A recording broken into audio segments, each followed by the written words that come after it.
A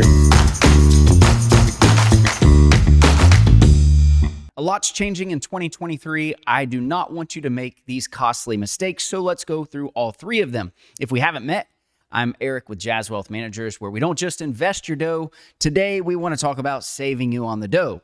So let's go ahead and take a look. This is one of the most common mistakes that I see, and that's combining your IRA and 401k contributions. So the limits are going to change here. And what I mean by this is when you're contributing to a 401k, if you have an employer plan in place, and you also want to contribute to the pre-tax traditional IRA, your pre-tax traditional IRA contribution may not be something that you can defer on your taxes. It may actually go in post-tax, which makes no sense at all, because then just do the Roth IRA.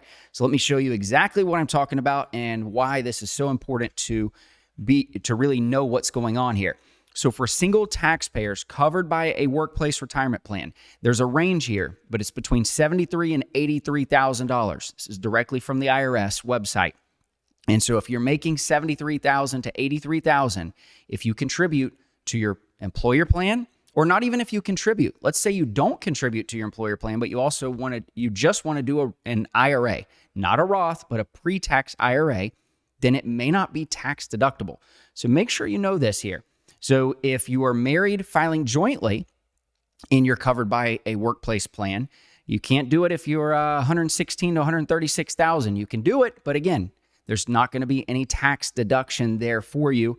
If you're an IRA contributor and you aren't covered by a workplace plan, but your spouse is, if you and your spouse combined make between $218,000 and $228,000, again, it's not going to count as tax deferred money. So don't look to do that. And then for a married individual filing separately, it's $0 to $10,000. So you definitely don't want to do that one.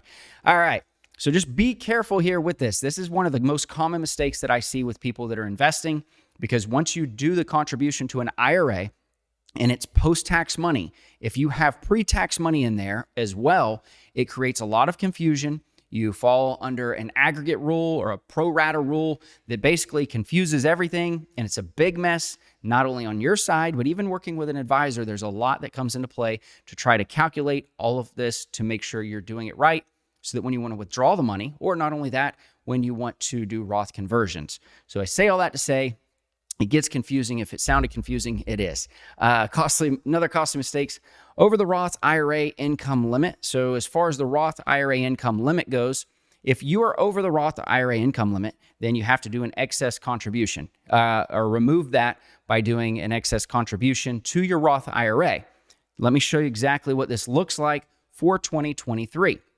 So if you're married filing jointly, again, you have a phase out period here, but if your modified adjusted gross income is under $218,000, you can do the Roth IRA with no problems. If you're married filing jointly, $218,000 to $228,000, there's that phase out. As far as everything goes here, married filing separately, again, it's $10,000. So if you're making over $10,000 filing separately, you got to be very careful. And for single filers, $138,000. Again, the phase out up to $153,000. So if you have an excess contribution and you leave it in there, what's going to end up happening is you are going to have a 6% excess penalty tax every single year that principal balance you put in was left in there. So let's just say that you put in $5,000. Well, 6% of that, we're looking at $300. And so $300 is going to be your penalty there. So be very careful, because if you leave it in 1 year, that's $300 penalty. If you leave it in 2 years, it's going to continue there. So you're going to have even more of the penalty. They're another $300 and another $300. So make sure you're following that. Make sure you're doing that the right way.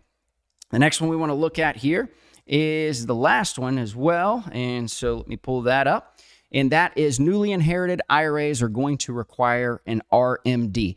So there was a lot of confusion with the IRS in 2021 and 2022 because everything changed when it came to inherited IRAs. And if you received an inherited IRA, you were told, hey, you've got 10 years to withdraw all of this money.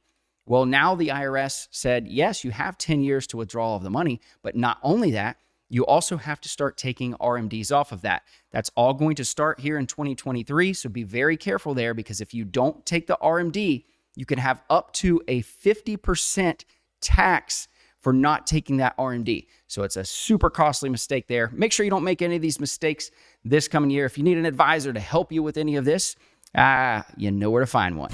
Thanks for watching. If you want to watch more FinTips videos, click here. Be sure to like and subscribe also.